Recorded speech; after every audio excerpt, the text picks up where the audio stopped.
The courtroom was completely silent when the verdict was read. Not guilty. 2 people were dead. The woman who killed them was sitting 12 feet away. And the jury, after hearing everything, sent her home. This is the story of Ada, and the 20 years it took to break her. Ada was 24 when she married Daniel. By every measure, she had chosen well. Daniel was educated, well-spoken, from a good family. Her parents approved, her church approved, her community approved. And Ada, who had grown up wanting nothing more than a home full of love and laughter, believed she had found exactly that. They had 3 children in 5 years, 2 boys and a girl. Ada left her career in accounting to raise them. Daniel provided.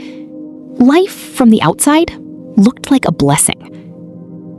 And then there was Comfort. Comfort had been Ada's best friend since secondary school. They had shared everything: exam notes, heartbreaks, dreams, secrets. When Ada got married, Comfort was her maid of honor. She gave a speech about loyalty and love that made the entire room cry. What nobody knew, including Ada, was that Comfort and Daniel had been together for 3 years before Ada ever met him. They had ended things, or so Daniel had said. They had never ended anything. It began with small things. The way Daniel would dismiss her concerns. The way he would look at her, just slightly too long, when she asked a question he didn't like. "You're imagining things, Ada. You're too sensitive. You've always been like this. You know that, don't you?" When she found a message on his phone, affectionate, unmistakably intimate, he told her she had misread it, that she was paranoid, that her insecurity was exhausting. He said it so calmly, so convincingly, that Ada began to wonder if perhaps he was right.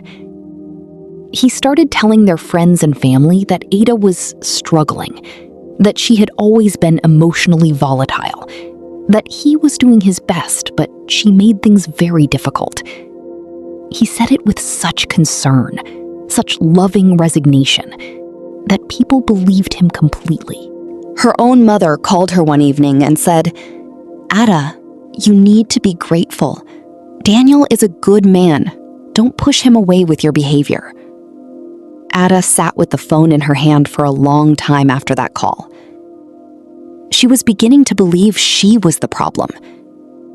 And Comfort, her best friend, her person, the woman who had stood beside her at the altar, was always there, always available, always ready to listen, to comfort, to remind Ada how lucky she was to have a husband who stayed despite everything.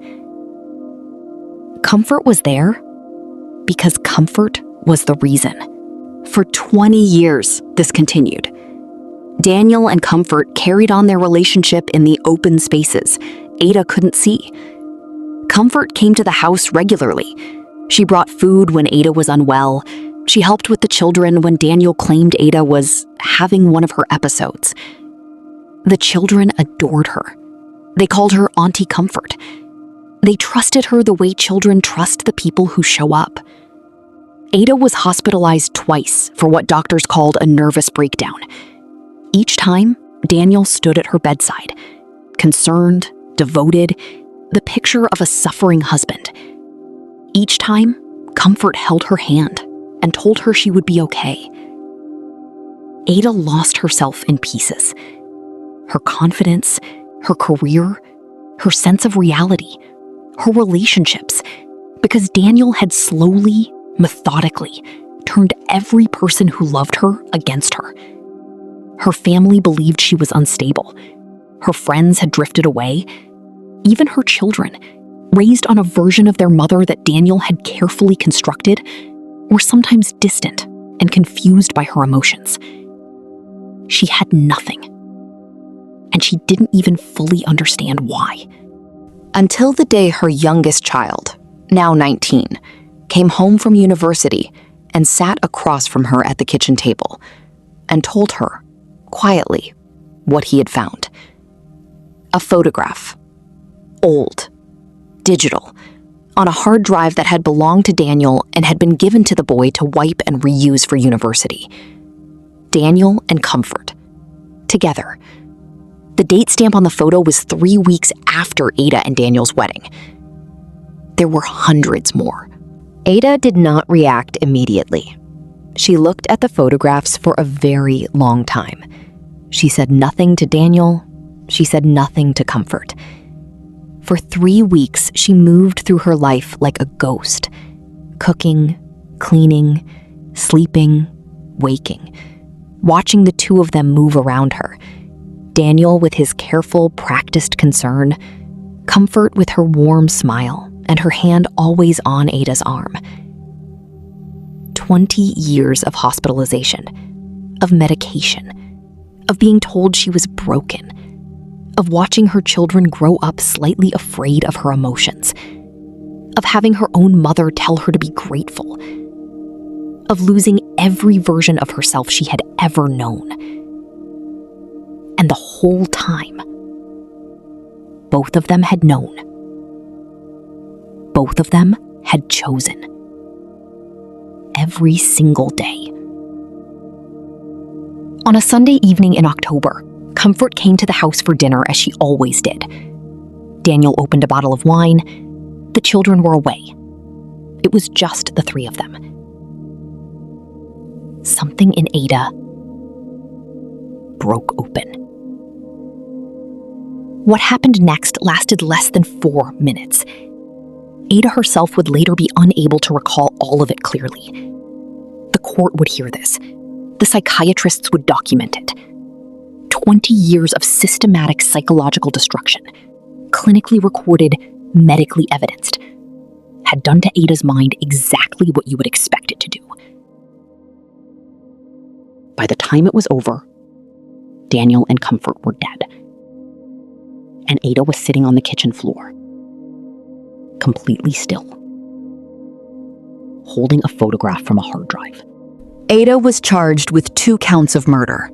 Her lawyer, a woman named Sola, who had built her career on cases exactly like this, entered a plea of not guilty by reason of diminished responsibility.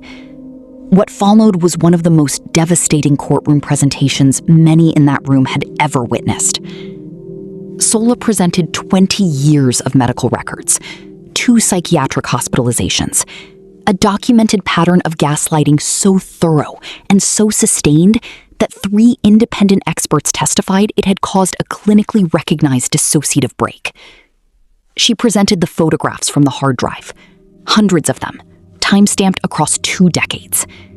She presented text messages between Daniel and Comfort, messages in which they discussed Ada's mental state with clinical detachment, messages in which they coordinated their stories, messages in which Daniel celebrated when her family stopped believing her. She presented a message from Daniel to Comfort, sent the morning after Ada's second hospitalization. "She's gone again. We have more time." The courtroom went very still when that message was read aloud.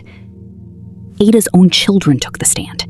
Her eldest son, who had grown up believing his mother was ill, who had sometimes been embarrassed by her, who had been shaped by a father's narrative for 19 years, broke down on the stand when he understood, for the first time, what had actually happened to her. He said, "They made her sick on purpose, and then they used her sickness against her." The jury deliberated for 6 hours. They came back with one word: not guilty. Ada was released. She was referred to a psychiatric care program. Her children came to collect her from the courthouse steps. Her eldest son held her for a long time outside those doors. The same boy who had grown up slightly distant. The same boy who had believed, for most of his life, that his mother was the problem. He held her, and he did not let go. Ada had lost 20 years. She had lost her mind, her health, her relationships, her sense of self. She had been dismantled, piece by piece, by the 2 people she had trusted above everyone else on earth. The law could not give her those years back. Nothing could. But it recognized at last what had been done to her, and it refused to punish her for finally, catastrophically, reaching the end of what any human being could endure. I want to be careful here. This story does not celebrate what happened on that Sunday evening.